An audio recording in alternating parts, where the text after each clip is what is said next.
Hi, hello, నమస్తే, నమస్తే.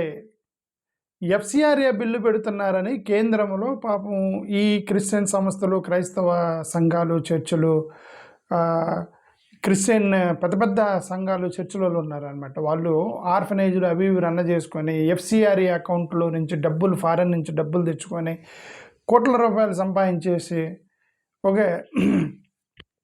అవి ఒక పక్కన క్రైమ్ చేస్తున్నారు, టెర్రరిజం చేస్తున్నారని చెప్పేసి, వాటిని కంట్రోల్ చేస్తున్నామని చెప్పేసి ఎఫ్‌సిఆర్‌ఏ బిల్లు పెడుతున్నామని ప్రభుత్వం చెబుతుంది. ఎందుకు? వీళ్ళు క్రైమ్ చేస్తున్నారట. ఎవరు? క్రిస్టియన్స్ క్రైమ్ చేస్తున్నారట. క్రిస్టియన్స్ అని కాదు, ముస్లిమ్స్ కూడా వాళ్ళ టార్గెట్. హిందువుల జోలికి వెళ్ళరు, ఎందుకంటే వాళ్ళ ప్రభుత్వం కాబట్టి.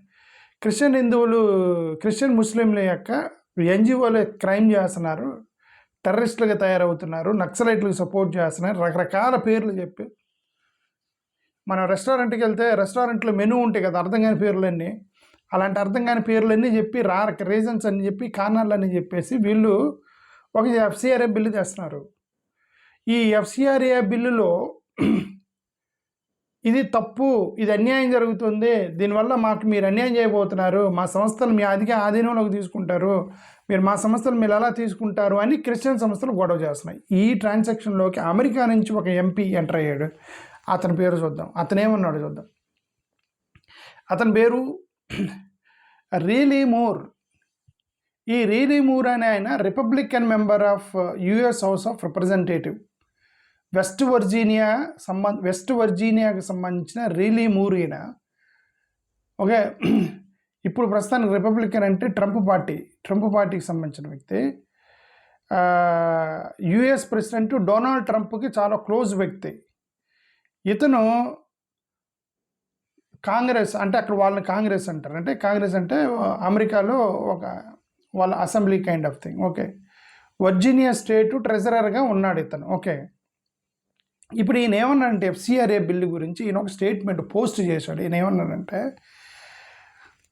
Amendments to Indian foreign contribution regulation act, FCRA account భారతదేశంలో చేసేటువంటి ఈ యొక్క అమెండ్మెంట్కి క్లియర్గా క్రిస్టియన్స్ మీద అటాక్ చేస్తుంది ప్రభుత్వము అని చెప్పి ఈ మూర్ గారు పెద్ద పోస్ట్ చేశాడు. అమెరికాలో నుంచి పోస్ట్ చేశాడు. కనీసం భారతదేశంలో ఉన్న ఆంధ్రప్రదేశ్లో ఉన్న రాజకీయ నాయకులు ఇంతవరకు మనకు మాట్లాడాల. ఆంధ్రప్రదేశ్లో ఉన్న రాజకీయ నాయకులు, క్రైస్తవులు,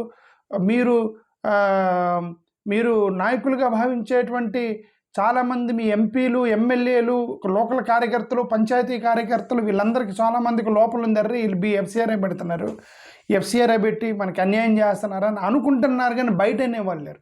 నిజం మాట్లాడితే తెలుగుదేశంలో ఉన్నటువంటి ఈ క్రిస్టియన్స్, తెలుగుదేశంలో ఉన్నటువంటి ఎమ్మెల్యేలు, ఎంపీలు కూడా ఇది అన్యాయం చేస్తున్నారు క్రిస్టియన్స్కి అని వాళ్ళకే తెలుసు.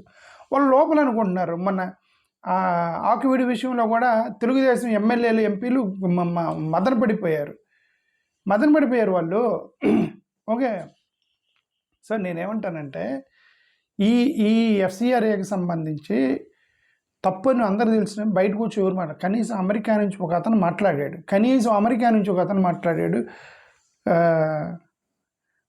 ఆయన ఏమన్నాడు చూద్దాం.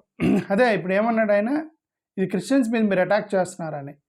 అమెండ్మెంట్స్ అనేవి ఇండియన్ గవర్నమెంట్ చర్చిల మీద కంట్రోల్ తీసుకోవడానికి, రిలీజియస్ చారిటీస్ మీద కంట్రోల్ తీసుకోవడానికి మీరు ఇట్లాంటి బిల్లులు తీసుకొస్తున్నారు అని చెప్పేసి ఇతను పోస్ట్ చేశాడు.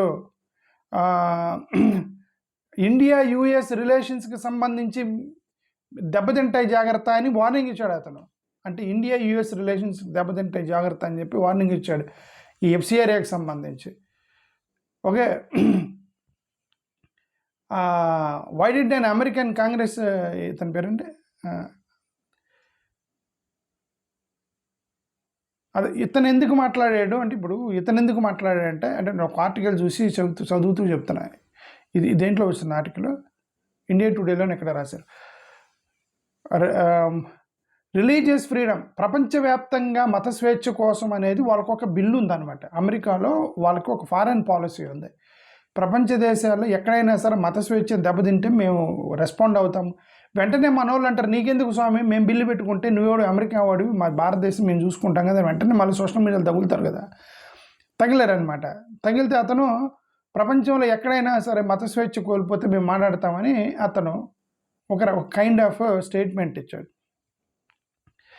ప్లస్ అమెరికాలో క్రిస్టియన్ అడ్వొకేసీ గ్రూప్స్ అని చాలా ఉంటాయి. అమెరికాలో చాలా గ్రూప్స్ ఉంటాయి అన్నమాట, క్రిస్టియన్ ఆర్గనైజేషన్స్. ఇవన్నీ ప్రపంచవ్యాప్తంగా ఎక్కడ క్రిస్టియన్స్ మీద దాడి జరుగుతున్నా సరే వాళ్ళు ట్రంప్కి చెప్తారు, పోయి ఇవ్వండి ఇక్కడ దాడి చేస్తున్నారు, గొడవ చేస్తున్నారని వాళ్ళ దగ్గర ఏదో కొద్దిగా లాబింగ్ చేయించుకొని వాళ్ళు కొద్దిగా ట్రంప్కి చెప్పి ట్రంప్ చేత ఆపుతూ ఉంటారు ఈ యొక్క దాడుల్ని, వీటన్నిటిని. అలాగే బహుశా ఈ ఎఫ్సిఆర్ఏ బిల్లుకి సంబంధించి క్రిస్టియన్ అడ్వొకేసీ గ్రూప్స్ ట్రంప్ని కలిసినట్టున్నారు. అక్కడి నుంచి ఒక రంగంలోకి వచ్చాడు ఇతను, మోరీ గారు వచ్చారు. Okay, Congressional independence members of the US Congress of and express views and international human rights గురించి వాళ్ళు జనరల్గా మాట్లాడతారు. ఓకే,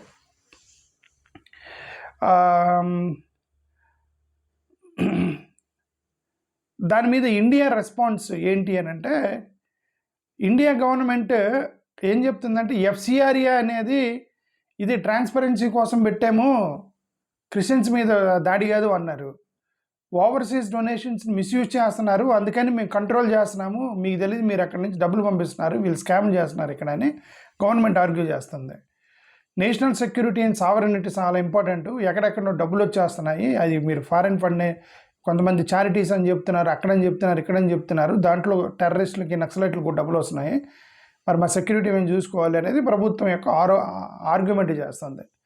సో ఏదేమైనా ఇది ఏంటంటే ఇది చాలా కాంట్రవర్సీ అయింది. కాంట్రవర్సీ అంటే ఒకటేనండి, ఆర్టీసీ బస్సుల్లో కూడా దొంగలు తిరుగుతుంటారు, ఆర్టీసీ బస్సుల్లో కూడా టెర్రరిస్టులు ట్రావెల్ చేస్తుంటారు. మన గంజాయి పట్టుకున్న వాళ్ళు చాలామంది ఆర్టీసీ బస్సుల్లో కూరగాయలు ఏమంటారు కరివేపాకు కొత్తిమీరలో ఈ గంజాయి పెట్టుకొని పోతున్నారు. అలాగని ఆర్టీసీ బస్సులో ఆపారా మీరు? ఆర్టీసీ బస్సులో ట్రావెల్ జరుగుతుందని ఆర్టీసీ బస్సులో నీకు ఎక్కడైతే ఒక టిప్ వచ్చింది, ఇదిగో అయితే క్రైమ్ చేస్తున్నాడని ఆడొక్కడిని టార్గెట్ చేయాలి కానీ ఎన్ని టార్గెట్ చేయకూడదు. ఓకే, ఆడొక్కడిని టార్గెట్ చేస్తారు. ఓకే, అలాగా ఢిల్లీలో ఒక కాదు ఏమంటారు, ఢిల్లీలో కొంతమంది ఎన్జిఓలు మొన్న ధర్నా చేశారు. క్రిస్టియన్ ఎన్జిఓలు కదండి, దళిత ఎన్జిఓలు కూడా ధర్నా చేస్తున్నారు. ఎందుకంటే దళితులకు కూడా చాలామంది ఫారెన్ ఫండింగ్ వస్తుంది. అన్నీ మీరు చేయలేరు కదండి. క్యాస్ట్ డిస్క్రిమినేషన్ మీద కొట్లాడుతున్నటువంటి సంస్థలు కొంతమంది ఫారెనర్స్ హెల్ప్ చేస్తూ ఉంటారు. బాండెడ్ లేబరర్స్ నడిపించాలని కొన్ని సంస్థలు, ఇంటర్నేషనల్ సంస్థలు ఉన్నాయి.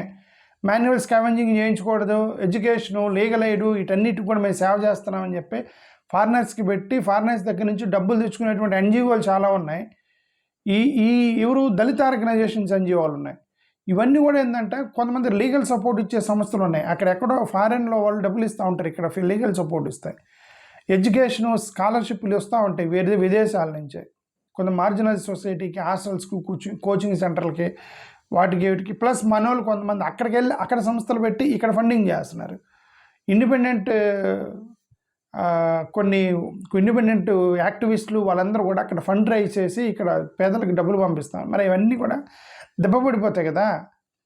చర్చ్ రన్ స్కూల్స్, హాస్పిటళ్ళు, చారిటీలు ఇవన్నీ కూడా దెబ్బపడతాయి. ఇప్పుడు స్కూల్ సర్వీసెస్ అన్నీ కూడా ఎఫెక్ట్ అవుతాయి. ఇది ముఖ్యంగా క్రిస్టియన్ స్కూల్స్ ఎఫెక్ట్ అవుతాయి.